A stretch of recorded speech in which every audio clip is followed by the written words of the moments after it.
अस्सलाम वालेकुम किदा तुसी वधिया उम्मीद करदी तुसी सब खैरियत ना होंगे। अगर मेरे चैनल ते नवे तो मेरे चैनल को सबसक्राइब कर दो, नाल ही बेल आइकन दा बटन प्रेस कर दियो ताकि तुहानू हर आने वाली वीडियो मिल सके। अज असी बना रहे हैं शोरवे वाला गोश्त एक नए अंदाज ना, एक नए तरीके ना। बहुत ही मज़ेदार, बहुत ही चकसेदार रेसिपी है। उम्मीद करदी है तुहानू ज़रूर पसंद आएगी। वीडियो को पूरा देखियो, वीडियो का कोई भी पार्ट मिस नहीं करना। 1 किलो बड़ा गोश्त लिया हुआ, हड्डी वाला गोश्त था। और 1 चम्मच लाल मिर्च दी पावांगे। बिस्मिल्लाहिर्रहमानिर्रहीम, बिस्मिल्लाह दी बरकत। आधी चम्मच पावांगे हल्दी दी और नमक पावांगे 1 चम्मच। लहसुन लिया हुआ, लहसुन में साबुत ही पावांगी। और पानी लिया हुआ, पानी ये जाएगा 1.5 गिलास। अच्छा इन्हें पकने वास्ते रख देंगे हैं, चुल्हे ते हांडी चढ़ा दी है। अच्छा जी टमाटर कट के रख देवांगे, टमाटर के 2 टुकड़े करके बस दरमियान तक कट के रख देने हैं। 2 टमाटर ले आ मैं, देख लो इदी में रख देना, चमचा वगैरह नहीं फेरूंगी। अच्छी तरह सेक लग जाएगा गोश्त में। देखो अच्छी तरह सेक लग गया हुआ। और टमाटर दे मैं छिलके उतारने हैं। इस तो मैं टमाटर इदी रख दिते सी, हुण मैं इहदे छिलके उतार लूँगी। देख लो इस तरह करके सारे टमाटर के छिलके उतार लेने आ। ये मैं प्याज नहीं पाए, प्याज मैं क्यों नहीं पाए मैं तुहानू दसूँगी। मैं प्याज हुण क्यों नहीं पाए, शोरवे वाला गोश्त था और प्याज नहीं पाए। प्याज पावांगे ज़रूर पर एक नए अंदाज ना, नए तरीके ना। चस्केदार रेसिपी होवे ते चस्के वाली गल्लां ना होए ते मज़ा ही नहीं है ना। तो मैं तुहानू ना एक गल सुनाऊँगी। मैं अगे भी तुहानू कोई एक किस्सा सुनाया सीगा कलेजी वाली रेसिपी, तो मैं तुहानू एक किस्सा सुनाया सी, तुहानू याद होएगा। बहुत ही लोगों ने पसंद किया, बहुत ज़बरदस्त सीगा। मैं अज अपने बचपन की होर गल तुहानू शेयर करांगी। तो कलेजी वाली रेसिपी का मैं लिंक तुहानू आई बटन ते दे दांगी। तो उत्थे भी कोई स्टोरी है, तुसीं सुन सकते हैं। बहुत ही अच्छी है, बहुत हासा भी हुंदा वा। और अज भी मैं तुहानू सुनावांगी जी। टमाटर के छिलके उतार लिया, हूँ 10 मिनटा वास्ते ढक देंगे। अच्छा जी पानी तो खुश्क हो चुकिया वा, गोश्त जो गलिया नहीं है। गोश्त असीं पकाना वा प्रेशर कुकर ते। इस तो मैं पहला हांडी ते रखिया सीगा, हांडी ते मैं क्यों रखिया सी मैं भी तुहानू दसांगी। मेन टॉपिक आ हुण प्याज। अच्छा हुण वारी आ प्रेशर कुकर दी। इहदे विच मैं पाऊँगी ऑयल, 2.5 चमचे मैं ऑयल दे पा लिया। अच्छा जी हुण मैं तुहानू सुनावांगी एक मज़ेदार और चकसेदार गल प्याज वाली। हाँ जी मैं ना अच्छा हम पहला ये प्याज ब्राउन कर लेंगे। प्याज मैं ले आ 2। मैं तुहानू गल भी सुना देंदी आ, नाल प्याज भी ब्राउन होंदे रहणगे। मैं ना छोटी जी सीगी, 6 साल दी होऊंगी शायद।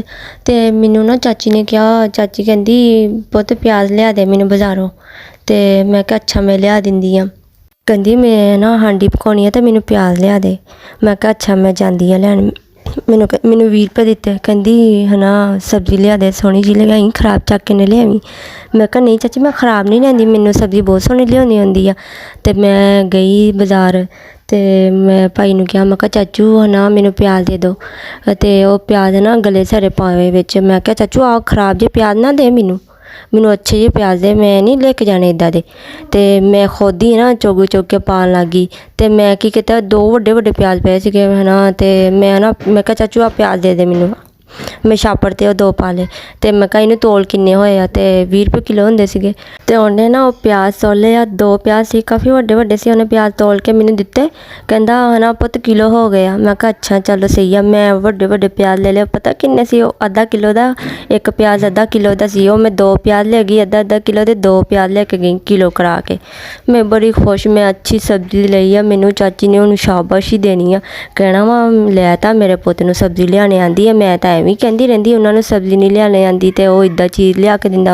अक्सर चाची ना एक गिला कर दी सी हर किसी ना, ये सब्जी चंगी नहीं लिया के दिंदा, गली सरी लियांदा, फलाना इदा लियांदा तो फलाना इदा करदा, जिद्दां इन्हां दी गल्लां हुंदियां बुढ़ियां दियां। ते मैं लियाई, मैं दे दिते चाची ने। चाची मैं बड़ी खुश, चाची घर है नहीं। तो मैं कहा लै चाची भी घर है नहीं आ। मैं हुण प्याज उत्थे रख के ते आ गई। तो मैं अगे फिर मैं गई हाँ थोड़ी देर बाद, फिर चाची घर ही सी। मैं कहा चाची मैं प्याज ले आई हाँ। मैं कहा मैनू हुण शाबाशी मिलूगी, मैं शाबाशी लेके जावांगी, नाले खुश हो जूगी ले तो मेरा पुत्त इन्ने सोहने प्याज लियाया। तो मैं कहा चाची आ देखो मैं प्याज लियाई हाँ। कहती किन्ने दी लियाई हाँ। ਤੇ ਉਹਨੇ ਜਦੋਂ ਪਿਆਜ਼ ਦੇਖੇ ਏਡੇ ਵੱਡੇ ਵੱਡੇ, ਉਹ ਵੀ ਅੱਧਾ ਅੱਧਾ ਕਿਲੋ ਦੇ, ਕਹਿੰਦੀ ਅੱਧਾ ਤੇਰਾ ਬੇੜਾ ਤਰ ਜਾਏ, ਏਡੇ ਵੱਡੇ ਪਿਆਜ਼ ਚੱਕ ਲਿਆਈ ਆ। ਮੈਂ ਕਿਹਾ ਹਾਂ ਕਿਉਂ, ਮੈਂ ਤਾਂ ਆਪ ਪਵਾ ਕੇ ਲਿਆਈ ਆ। ਮੈਂ ਕਿਹਾ ਹੈ ਨਾ ਵੱਡੇ ਵੱਡੇ ਦੇ ਆ, ਨਿੱਕੇ ਨਿੱਕੇ ਕੀ ਕਰਨੇ ਆ।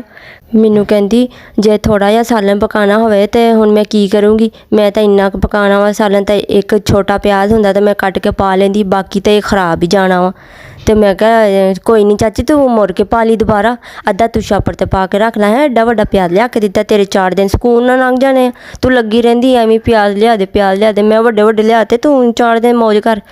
ਕਹਿੰਦੀ ਤੇਰਾ ਵੀ ਕੋਈ ਹਾਲ ਨਹੀਂ ਕੁੜੀਏ, ਹੁਣ ਮੈਂ ਪਿਆਜ਼ ਇੰਨੇ ਦਿਨ ਕੱਟ ਕੱਟ ਕੇ ਥੋੜ੍ਹਾ ਥੋੜ੍ਹਾ ਪਾਉਂਦੀ ਰਹੂੰਗੀ, ਖ਼ਰਾਬ ਹੀ ਜਾਣਾ ਵਾ ਬਾਕੀ ਤੇ ਛੋਟੀ ਚੀਜ਼ ਲਿਆਈ ਹੁੰਦੀ ਆ, ਛੋਟੇ ਛੋਟੇ ਲਿਆਈ ਦੇ ਹੁੰਦੇ ਜਿਹੜੇ ਅੱਗੇ ਮੁੜ ਕੇ ਵੀ ਕੰਮ ਆ ਜਾਣ। ਤੇ ਰੋਜ਼ ਰੋਜ਼ ਹੈ ਨਾ ਹੁਣ ਮੈਂ ਇੱਕ ਹੀ ਪਿਆਜ਼ ਨੂੰ ਕੱਟਦੀ ਰਹੂੰਗੀ, ਮੈਂ ਜਦੋਂ ਹੀ ਜਾਣਾ ਇਹਨੇ ਕਹਿਣਾ ਤੇਰਾ ਆਹ ਦੇਖ ਕਿਲੋ ਪਿਆਜ਼ ਆ, ਬੜੀ ਬਰਕਤਾਂ ਆ ਲਿਆ ਤੇ ਹਜੇ ਪਏ ਆ। ਮੈਂ ਅੱਧਾ ਪਾ ਲੈਂਦੀ ਆ ਤਾਂ ਅੱਧਾ ਰੱਖ ਲੈਂਦੀ, ਫਿਰ ਅੱਧਾ ਪਾ ਲੈਂਦੀ ਤਾਂ ਫਿਰ ਅੱਧਾ ਰੱਖ ਲੈਂਦੀ। ਮੈਂ ਕਿਹਾ ਲੈ ਦੇਖ ਚਾਚੀ ਕਿੰਨਾ ਫਾਇਦਾ ਹੋਇਆ ਤੈਨੂੰ, ਤੂੰ ਉਹੀ ਨਿੱਕੇ ਨਿੱਕੇ ਪਿਆਜ਼ ਲਿਆ ਕੇ ਕਈ ਛਿਲਕੇ ਛਿਲਕੇ ਲਾ ਲਾ ਕੇ ਤੂੰ ਸੁੱਟੀ ਜਾਂਦੀ ਹੁੰਦੀ ਆ, ਤੇ ਆ ਨਹੀਂ ਸੀ ਤੂੰ ਇੱਕ ਵਾਰੀ ਪਾ ਲਿਆ ਤੇ ਇੱਕ ਵਾਰੀ ਰੱਖ ਲੈਂਦੀ ਆ। ਮੈਨੂੰ ਚਾਚੀ ਕਹਿੰਦੀ ਆਏ ਹਾਏ ਤੈਨੂੰ ਮੈਂ ਕਿੱਦਾਂ ਸਮਝਾਵਾਂ, ਮੈਂ ਕਿਹਦੇ ਮੱਥੇ ਲੱਗ ਗਈ ਆ। ਜਾ ਵੇ ਚਾਚੀ, ਮੈਂ ਹੁਣ ਤੈਨੂੰ ਮੁੜ ਕੇ ਕਦੀ ਨਾ ਲਿਆ ਕੇ ਦਊਂ ਕੋਈ ਸੌਦਾ, ਇੱਕ ਤੇਰਾ ਕੰਮ ਕਰੋ ਉੱਤੇ ਤੂੰ ਲਾਂਭੇ ਦਿੰਦੀ ਆ ਮੈਨੂੰ। ਅੱਛਾ ਮੇਰੇ ਪਿਆਜ਼ ਤਾਂ ਫਰਾਈ ਹੋ ਚੁੱਕੇ ਆ, ਬਹੁਤ ਹੀ ਅੱਛਾ ਕਲਰ ਆਇਆ ਵਾ, ਪਿਆਜ਼ ਗੋਲਡਨ ਵੀ ਹੋ ਗਿਆ, ਅੱਛਾ ਜਿਹਾ ਕਲਰ ਆ ਗਿਆ। ਹੋਰ ਵੀ ਬਹੁਤ ਸਾਰੇ ਪਿਆਰੀਆਂ ਪਿਆਰੀਆਂ ਚਸਕੇਦਾਰ ਗੱਲਾਂ ਵਾ ਤੁਹਾਨੂੰ ਨਾਲ ਜ਼ਰੂਰ ਸ਼ੇਅਰ ਕਰਾਂਗੇ। ਪਿਆਜ਼ ਨੂੰ ਕਿਸੇ ਬਰਤਨ 'ਤੇ ਕਰ ਲੈਂਦੇ ਆ, ਔਰ ਜਿਹੜਾ ਓਇਲ ਆ ਇਹਦੇ ਵਿੱਚ ਪਾ ਦਿੰਦੇ ਆ ਗੋਸ਼ਤ, ਚੰਗੀ ਤਰ੍ਹਾਂ ਭੁੰਨ ਲਵਾਂਗੇ ਗੋਸ਼ਤ ਨੂੰ। ਮੈਂ ਪਹਿਲਾਂ ਇਸ ਤੋਂ ਨਹੀਂ ਰੱਖਿਆ ਸੀ, ਅਗਰ ਮੈਂ ਸਾਰਾ ਕੁਛ ਪਾ ਕੇ ਹੈ ਨਾ ਪ੍ਰੈਸ਼ਰ ਕੁੱਕਰ 'ਤੇ ਰੱਖ ਦਿੰਦੀ, ਇਹਨੂੰ ਢੱਕ ਦਿੰਦੀ 10 ਮਿੰਟ ਵਾਸਤੇ, ਇਹਦਾ ਟਾਈਮ ਨੋਟ ਕਰ ਲੈਂਦੀ, ਕਿਉਂਕਿ ਮੈਂ ਇੱਦਾਂ ਨਹੀਂ ਕੀਤਾ, ਮੈਂ ਇੱਦਾਂ ਇਸ ਤੋਂ ਨਹੀਂ ਕੀਤਾ ਕਿਉਂਕਿ ਗੋਸ਼ਤ ਦੀ ਸਮੈਲ ਵਗੈਰਾ ਹੈ ਨਾ ਉਦੋਂ ਵਿੱਚ ਹੀ ਰਹਿ ਜਾਂਦੀ ਆ।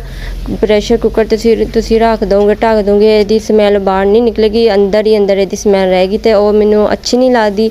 ਇਸ ਤੋਂ ਪਹਿਲਾਂ ਮੈਂ 10 ਕੁ ਮਿੰਟ ਵਾਸਤੇ ਮੈਂ ਦੇਗਚੀ 'ਤੇ ਰੱਖਿਆ ਸੀ, ਉਹਦਾ ਪਾਣੀ ਥੋੜ੍ਹਾ ਬਹੁਤਾ ਖੁਸ਼ਕ ਹੋ ਗਿਆ ਅਤੇ ਮੈਂ ਅਕਸਰ ਭੁੰਨ ਕੇ ਹੀ ਢੱਕਦੀ ਹੁੰਦੀ ਆ ਕੁੱਕਰ 'ਤੇ, ਜਦੋਂ ਵੀ ਪਕਾਉਣਾ ਹੋਵੇ ਗੋਸ਼ਤ ਨੂੰ ਅੱਛੀ ਤਰ੍ਹਾਂ ਭੁੰਨ ਕੇ ਇਹਨੂੰ ਢੱਕ ਦੇਣਾ, ਇੱਦਾਂ ਫਿਰ ਗੋਸ਼ਤ ਦੀ ਸਮੈਲ ਨਹੀਂ ਆਉਂਦੀ। ਅਗਰ ਤੁਸੀਂ ਪਹਿਲਾਂ ਹੀ ਰੱਖ ਦੋਗੇ ਫਿਰ ਇਹਦੀ ਸਮੈਲ ਵੀ ਵਿੱਚ ਹੀ ਰਹੇਗੀ ਅਤੇ ਉਹ ਗੋਸ਼ਤ ਦਾ ਮਜ਼ਾ ਵੀ ਨਹੀਂ ਆਏਗਾ। ਅਤੇ ਇਸ ਤੋਂ ਬਿਹਤਰ ਆ ਤੁਸੀਂ ਪਹਿਲਾਂ ਹਾਂਡੀ 'ਤੇ 10 ਮਿੰਟ ਰੱਖ ਲਓ।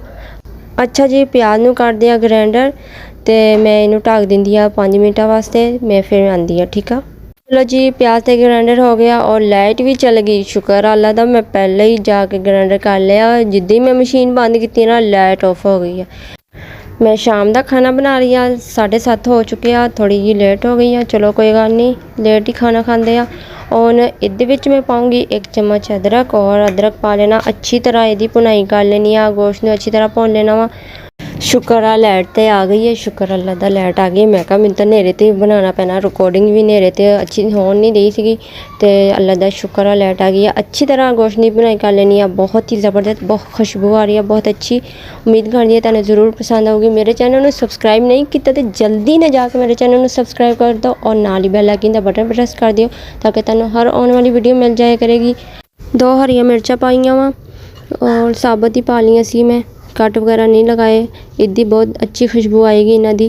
ਅਤੇ ਹੁਣ ਅੱਛੀ ਤਰ੍ਹਾਂ ਇਹਨੂੰ ਭੁੰਨ ਲੈਣਾ ਵਾ। ਮੈਂ ਬਹੁਤ ਹੀ ਮਜ਼ੇਦਾਰ ਸ਼ੋਰਵੇ ਵਾਲਾ ਗੋਸ਼ਤ ਬਣਾ ਰਿਹਾ, ਇੱਕ ਨਏ ਅੰਦਾਜ਼ ਨਾਲ, ਨਏ ਤਰੀਕੇ ਨਾਲ। ਉਮੀਦ ਕਰਦੀ ਤੁਹਾਨੂੰ ਜ਼ਰੂਰ ਪਸੰਦ ਆਏਗਾ, ਮੈਨੂੰ ਕਮੈਂਟ ਕਰਕੇ ਜ਼ਰੂਰ ਦੱਸਿਓ। ਔਰ ਹੁਣ ਅਸੀਂ ਇਹਦੇ ਵਿੱਚ ਪਾਣੀ ਪਾਇਆ ਵਾ, 1 ਮੱਗ ਮੈਂ ਪਾਣੀ ਦਾ ਪਾ ਲਿਆ ਵਾ, ਜਿੰਨਾ ਤੁਸੀਂ ਸ਼ੋਰਵਾ ਬਣਾਉਣਾ ਹੋਵੇਗਾ ਉਨਾ ਪਾਣੀ ਪਾ ਲਿਓ। ਮੈਂ ਬਸ ਇੰਨਾ ਕੀ ਬਣਾਉਂਗੀ ਇਸ ਤਰ੍ਹਾਂ ਦਾ, ਬਸ 10 ਮਿੰਟ ਮੈਂ ਪਕਾਉਣਾ ਵਾ, 10 ਮਿੰਟ ਟਾਈਮ ਨੋਟ ਕਰਨਾ ਵਾ। ਅੱਛਾ ਜੀ 10 ਮਿੰਟ ਟਾਈਮ ਨੋਟ ਕਰ ਲੈਣਾ ਵਾ। ਅੱਛਾ ਜੀ 10 ਮਿੰਟ ਹੋ ਚੁੱਕੇ ਆ, ਮੈਂ ਚੁੱਲ੍ਹੇ ਤੋਂ ਨੀਚੇ ਉਤਾਰ ਲਿਆ, ਇਹਦੀ ਭਾਫ ਵਗੈਰਾ ਨਿਕਲ ਜਾਵੇ। ਚਲੋ ਜੀ ਬਿਸਮਿਲ੍ਲਾ ਰਹਿਮਾਨ ਰਹੀਮ, ਬਿਸਮਿਲ੍ਲਾ ਦੀਆਂ ਬਰਕਤਾਂ, ਮਾਸ਼ਾਅੱਲਾ ਮਾਸ਼ਾਅੱਲਾ। 1 ਚਮਚ ਮੈਂ ਗਰਮ ਮਸਾਲਾ ਪਾਇਆ ਵਾ, ਹਰਾ ਧਨੀਆ ਪਾਉਂਗੀ, ਔਰ ਬਹੁਤ ਹੀ ਜ਼ਬਰਦਸਤ ਸ਼ੋਰਵੇ ਵਾਲਾ ਗੋਸ਼ਤ ਇੱਕ ਨਏ ਅੰਦਾਜ਼ ਨਾਲ ਤੁਹਾਨੂੰ ਨਾਲ ਸ਼ੇਅਰ ਕੀਤਾ ਵਾ। ਉਮੀਦ ਕਰਦੀ ਤੁਹਾਨੂੰ ਜ਼ਰੂਰ ਪਸੰਦ ਆਏਗਾ, ਜ਼ਬਰਦਸਤ ਖੁਸ਼ਬੂ ਆ ਰਹੀ ਹੈ, ਚਸਕੇਦਾਰ। ਉਮੀਦ ਕਰਦੀ ਹਾਂ ਤੁਹਾਨੂੰ ਜ਼ਰੂਰ ਪਸੰਦ ਆਏਗਾ। ਮਾਸ਼ਾਅੱਲਾ ਮਾਸ਼ਾਅੱਲਾ, ਬਿਸਮਿਲ੍ਲਾ ਰਹਿਮਾਨ ਰਹੀਮ, ਬਿਸਮਿਲ੍ਲਾ ਦੀਆਂ ਬਰਕਤਾਂ, ਮਾਸ਼ਾਅੱਲਾ। ਬਹੁਤ ਹੀ ਜ਼ਬਰਦਸਤ, ਬਹੁਤ ਹੀ ਆਲਾ ਖੁਸ਼ਬੂ ਆ ਰਹੀ ਆ, ਬਹੁਤ ਹੀ ਮਜ਼ੇਦਾਰ ਚਸਕੇਦਾਰ ਰੈਸਿਪੀ ਤੁਹਾਨੂੰ ਨਾਲ ਸ਼ੇਅਰ ਕੀਤੀ ਆ।